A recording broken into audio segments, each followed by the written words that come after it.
Well, welcome back to another episode of The Leader Within. Today, I get to introduce Hasmik Asmaryan, a dynamic leader whose journey has been as diverse as it has been impactful. From working as a geoscientist in the Netherlands to her leadership roles at reputable stores like MEXX and Eddie Bauer to transitioning into the nonprofit sector over the last decade, where she is focused on empowering newcomers to Canada. Currently, Hasmik is the Director of Business, Employment, and Training Services at the Calgary Catholic Immigration Society, also known as CCIS. She brings a deep understanding of the challenges faced by those navigating the resettlement and integration process. Hasmik's commitment to building stronger communities extends beyond her professional endeavors. She has made a lasting impact through extensive volunteer work with the City of Calgary, nonprofit organizations, academia, and professional associations. So I'm excited to have her share her insights with you.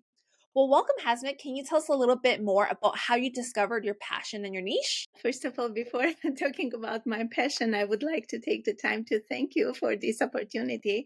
And now, about my passion and about my niche, I want to mention that throughout my personal and professional career, personal growth and professional career, my passion and niche was not constantly the same. It was changing over the time, right? As you mentioned, I was geoscience professional, and yes, I graduated as geophysicist back in my country, early 2000, and then went to another study, environmental sciences, and then my interest was around sustainable development, energy development particularly, and now I end up doing social work, and I am happily and successfully lost in social work as geoscience professional. But that's a perfect example how the passion and niche can be changing over the time. I appreciate that you have that squiggly line career, right? Because I was reading something right before a conversation where it talked about the importance of building a career portfolio and not just a career path because of how it can influence how you are, whether you're a professional at home or as a leader in general. So, Yeah. speaking of the leadership aspects, what are attributes of leaders and or mentors who have impacted the trajectory of your success? I have had an opportunity to work with a variety of leaders and mentors. I guess I was lucky, and they had a huge positive influence on my personal and professional success. I've had a unique opportunity to learn from valuable lessons from a range of mentors and leaders, and to talk about attributes, right? Maybe I will start listing and I will sum up at the end. I was lucky to be exposed to a variety of leaders and mentors who provided me with diverse perspectives, allowing me to see different approaches to problem solving and leadership. I had the opportunity of learning from leaders and mentors with different leadership styles and communication techniques. And that taught me how to adapt to various work environment and personalities I worked with, right? I was lucky to work with mentors and leaders who often emphasized the importance of ongoing learning and personal growth, encouraging me to develop a growth mindset and to be committed to self-improvement and continuous learning. I had mentors who have faced challenges while they were leaders, right? And they inspired me and they cope with those challenges. And the way they were dealing with the challenges they were facing inspired me to develop resilience along the way during my professional career. I had mentors who have expanded my professional network and taught me how it is important while you are succeeding in your professional career, continuously expand your professional network and connect with people, right? I had mentors who emphasize the importance of maintaining healthy work-life balance. For example, I'm endless thankful to my very last mentor through University of Calgary while I was studying for my third master's degree. I was assigned to a wonderful mentor who was constantly telling that, Hasmik, it's not healthy to do full-time study and full-time job, and you really need to take care of yourself and prioritize work-life balance, right? I learned from leaders who set clear goals and helped me to define my objectives and influence my ability to set and achieve my own goals. I work with leaders who were champions and who encouraged the innovation while I was studying at the university back in Armenia, also in the Netherlands, and now later at the University of Calgary. I had wonderful mentors and leaders who were champions of innovation. So I learned a lot from them as well. I had effective leaders who instilled in me importance of giving back and providing guidance to others to progress, because being mentor yourself, it's huge learning. You are not only sharing, but you are learning also from your mentees, and it's mutual learning, right? I had mentors who increased my cultural sensitivity and helped me to shape cultural sensitivity when I'm working in diverse environments. I learned from my leaders and mentors who modeled effective conflict resolution strategies. And all these mentors really and leaders helped me to become who I am now as employee, as leader of my team. And just by synthesizing the lessons learned from diverse group of leaders and mentors, I have developed adaptability, continuous learning, resilience, importance of networking, valuing work-life balance, ethical values, goal setting, innovation and creativity, mentorship skills, cultural sensitivity, emotional intelligence, conflict resolution, strategic thinking, and much more than that. And all these mentioned attributes serve me well now and hopefully will help me along the way in my future career. Well, thank you for sharing all those examples of the different attributes that have really shaped who you are as a leader and how you approach your professional Yeah. journey. And I guess my question to you that came out of that is, what's one key thing that comes to mind when it comes to developing and maintaining your professional network that you've learned through your different careers? So, like I said, I'm like three completely different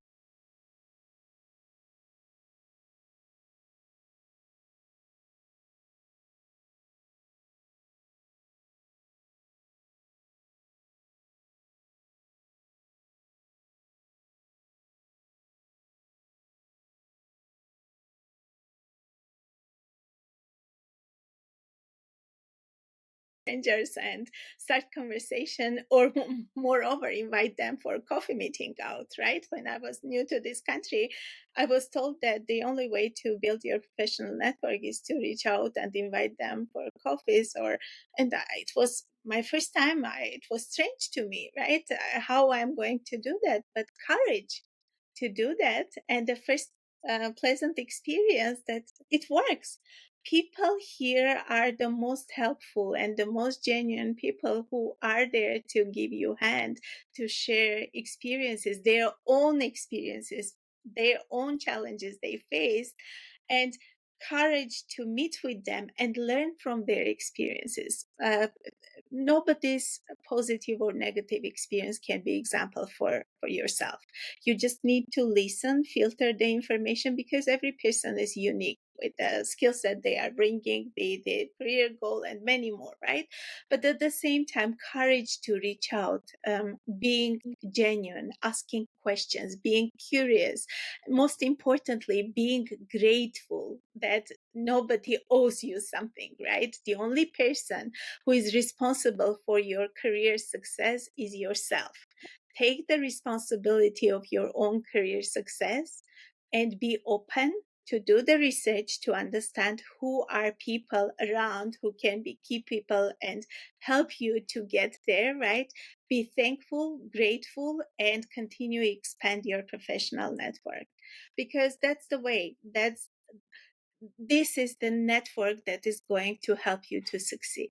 100%. And the whole concept of like your network is your net worth is Exactly. huge, especially when you're in such a competitive market where you don't know what you're up against, whether it's the biases behind the people behind the application process, or it's whichever candidate that is in the candidate pool that have significantly more experience potentially than you, right? There's a lot of factors that are within our control. One of them is building the community. And like you said, do your research, have no expectations that they'll respond and they owe you anything, because they honestly don't. But when they do, then utilize that time in a way where you can be authentic and be like, hey, like, I don't know what the heck is going on, but Yeah. I noticed that you have XYZ experience. I noticed that you've had these skills.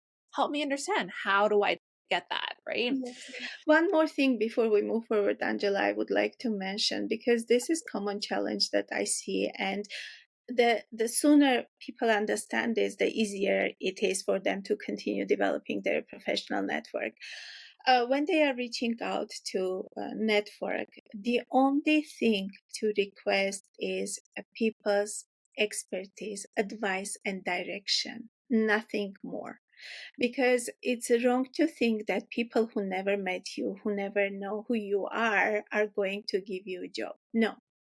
And that's the failure, and that's the communication failure which is happening when people who are new, who are trying to explore, who need that knowledge, experience, advice, and direction, they reach out to local professionals and tell that I'm interested to work in your company. Can you tell me more? No matter how helpful these people are, your expectations are more than they can do for you. So from very beginning, all you need to request is their advice and direction. And when this first meeting is happening, and when you are asking about advice and direction, people feel flattered. You know how many times, being swamped with work, someone reached out to me and they said, Hasmik, I saw your expertise. I would really value your advice and direction. No matter how busy I am, I will always find that 10, 15, 30 minutes to sit with them and to give their my advice and direction, right? And during the meeting, if I like the personality, if I feel that person is really genuine, passionate about the profession, really going above and beyond without sitting and waiting that someone else will do their homework, then even if person is not asking anything further, the minute I have opportunity, I will expose it to them and I will say, go ahead and apply, and will make sure they have equal opportunity to be part of the application process and interview process, right? Again, it's wrong to expect that people will do miracles for you, because the only person interested in your own progress is yourself. And when you know what you want, when you have clear goal and you are going above and beyond, entire universe will support you to get there. That's a really great call, because anytime I've had someone reach out on LinkedIn where I'm like, okay, I noticed that they're not from Calgary, or potentially they're a new grad, usually I take the time to acknowledge it and say, hey, like, you know what, like, I appreciate you reaching out, and I'm just gonna tell you right away that your approach might not be the best approach in terms of just sending me your resume or asking me for a job, because one, I don't give jobs away, right, in the role that I currently do, for one. And secondly is it's quite off-putting because you haven't even established rapport yet, right? It's different if you're like, hey, I'm currently on the market, I have no clue how to do blank. Those are two completely different approaches, so I Exactly. appreciate you calling that out. And I guess let's switch to the leadership aspect a little bit, because you do have extensive leadership experience. And given the resilience that you've developed, how have you developed resilience within the teams you lead? I guess failure is integral part of our growth. And when it happens to you, it does not mean all entire my professional career was smooth and easy without failures, etc. And during my research and development work, and part of retail, and being where I am now for 10 years, I work for Calgary Catholic Immigration Society. It wasn't smooth, and it wasn't always promised success that I was heading and getting, right? Failure was part of it. And I guess looking at the failure, learning from the mistakes, and continuing with positive attitude, it helps to build resilience, not only individual resilience, but also team, right? Okay, we were competing and we lost, and so what? And now what? When you go to competition, especially when we were part of the research team that we were working, right? Yes, when you go for competition, it's 50-50. You will either lose or you will win, right? You lost, and so what? It's not the end of the world. Most important thing is to stay on the game and continue next time coming back even stronger, right? So one of the examples I brought was major driving force for me to learn from your mistakes to continue even stronger, develop wisdom from the mistakes of the past that were not the best way to deal with things, right? uh, Teamwork, again, different personalities, different attitudes, different work ethics, how to build resilience, connecting with each and every team member, understanding strengths and weaknesses, driving forces behind, right? Really trying to understand without judging, being patient. Sometimes patience is luxury we might not afford. Sometimes processes are extremely fast. But most importantly, be kind, be forgiving, don't be judgmental. Looking at it, surrounding your team with care, this what builds resilience, not only for you as a leader but for entire team. When people know that they are led by a leader who cares, who really cares about each and every team member and looks at them as essential part of the team, they will always go beyond, above and beyond the tasks they are doing, and I can assure you the success is guaranteed. Another way to build resilience, to make sure that the team is focused on the goal. When it's not clear, it's chaotic. The team becomes weaker and weaker. And with this environment, when we are facing the challenge or the task, the failure, right? There is no way a team can succeed, right? So all these things, having common goal, supportive team where each and every team member is contributing member and they know that they are valued and they are loved and leaders are taking care of them, right? They are motivated, they're passionate about the work that they are doing, right? Team is becoming weaker, especially recently. It's a big challenge for all leaders, I'm sure, but especially for the sector where I work, because of the salaries that we are dealing. It's not the top notch, right? And we are easily losing talents to different sectors, to government, to public sector, etc., because of the salaries that we cannot even compete, right? So what to do, how to build resilience that you are constantly losing the most talented people, right, to hire. um Only clap, wish them all the well, because they deserve to follow their own passion. And at your place within your team, continue building the team where staying and contributing within the team will be choice for people. To be around the same mission will be choice for them, right? It's not, yes, early stage of career for people, monetary value, compensation is huge driving force, but eventually you come to a level, and I guess now I am at that level where mission is more important for me. What I am working on, the impact, the influence, I mean, the change that I'm making in people's life, it's more important than slightly higher compensation somewhere else, right? And when you are clear about that, and when you lead with this mindset, you eventually have people, like-minded people, who are there to contribute towards having strong, resilient team who is there to do whatever it takes to reach the mission, to reach the goal, to work towards making positive impact. And you know what? You called something out there that I wanted to kind of zoom in on, and it's the part about the talent retention piece, where when salary becomes difficult to compete with, there's a lot of other factors that Of influence, right? Whether course. it's the Yeah. purpose of the mission and the alignment around the values of that piece. It's about how your leader treats you, how your coworkers treat you. Can you show up authentically and actually make the impact that you want to do? And then on top of that, there's also, I think, the business case of being able to align an individual's passion with the context of their roles, right? Because there's always going to be a two-way street when it comes to an employment relationship. And I really hope that through this podcast to empower individuals to say, hey, I know that your company is trying to achieve this. This is what I'm trying to achieve within this role. Like, are we going to partner on this or what? Right.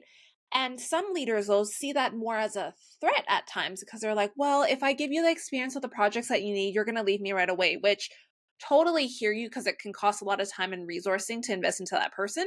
But it's such a backwards way of thinking because it's like you just missed out on someone that could have made such a big impact in that moment. So, as we slowly wrap up our conversation, keeping this context in mind, what would you say is a tip for leaders to understand, hey, there is a business case behind helping your people align their passions with the context of their roles and what your company is trying to achieve? It's extremely important for leaders to make sure that the team members' passion is aligned with the work they are doing. Only in that case, you will go above and beyond the task, right?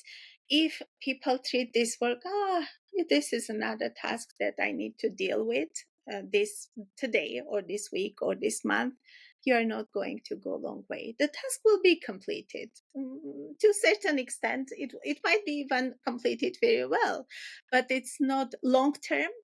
As a team, as an organization, you are not going to succeed at all. And you will be swamped, really, and you will be end of this game very soon, just because your team is not passionate about the goal, about the mission you are working. So as leader, it's extremely important to ensure that the team you are working is passionate about, or if they have potential, to contribute towards developing the passion, because the passion that leaders themselves they have, it's contagious, it's infectious, it gives. Sometimes people might come without even realizing what's their niche, what's their passion. They have so many different interests, but it's influential and passionate leader who shares their passion with the team, right? And team members take this and even grow even bigger within their own role, right? So it's extremely important first for leaders to value that factor, that it's extremely important to align each and every team member's passion with the work, with the tasks they are doing, right? I appreciate that. And when with your leadership experience as well, what's one thing that comes to mind Yes. when I ask you the following? What does it take to unleash the potential of an individual or an organization? When we are talking about organizational, unleashing organizational potential, very important factor, talent development. People need to know that there is opportunity for them to grow. Giving constructive feedback and recognizing the talent is another way to unleash potential. I guess I'm going more and more because your question was just to mention one, right? Really, it's hard for me to mention only one. As leader, be adaptable to changes and make your team adaptable to changes. It's another great way to unleash potential, right? And make sure that you have resources within your organization to support your team to get there. And on individual level, it's also important to understand, yes, this is my vision, this is my goal, but what are the resources I'm going to use to get there? For many people, it's not clear, right? So it's really important to understand what are the resources, and resources can be people around you, but the technology you are going to use to get there, right, on an individual level. But as soon as you are clear about your goal and resources you are going to reach, and also putting certain timelines, then your success is guaranteed. You've given us a few like very helpful golden nuggets to really understand that because hey, like I understand it's a very jam-packed question. So I Yes. appreciate the feedback that you have given. So my last question to you is what's one thing that you're working on that you're super excited about? Oh, Angela, there are so many. Again, it's hard to say this is the thing that I'm working because I'm engaged with so many exciting projects right now. Apart from the work within my team, right? That we are looking forward to our next year plans and working on several initiatives, several new exciting project developments for our clients, engaging partner employers and partner organizations. Another thing, we are heading to various different conferences to share the results of the work that we were doing and project outcomes. Again, it's difficult for me to say one thing. Another thing that I'm excited, upcoming volunteering opportunity with the Association of Professional Engineers and Geoscientists that I volunteer for already over 6 years now, and excited about meeting again with students, engineering students from U of C and University of Alberta and Calgary, and help them with their speed mock interviews, resume writing, and cover letter writing. So this is another thing that I'm always excited and looking forward and counting down when is the next opportunity to come. So again, not one thing, but projects within our team, upcoming conferences, volunteering opportunities, and I guess that's it. I understand why you're having difficulties pinpoint one because you always have a lot on the go and you've made such an impact in a variety of ways in our community. So thank you for your time and thank you for sharing your expertise, your leadership skills, and a little bit about your story. And to everyone else who's tuned in to another episode, I so appreciate your time and your attention. And I can't wait to stay in touch with you on the next episode. Till then, stay safe.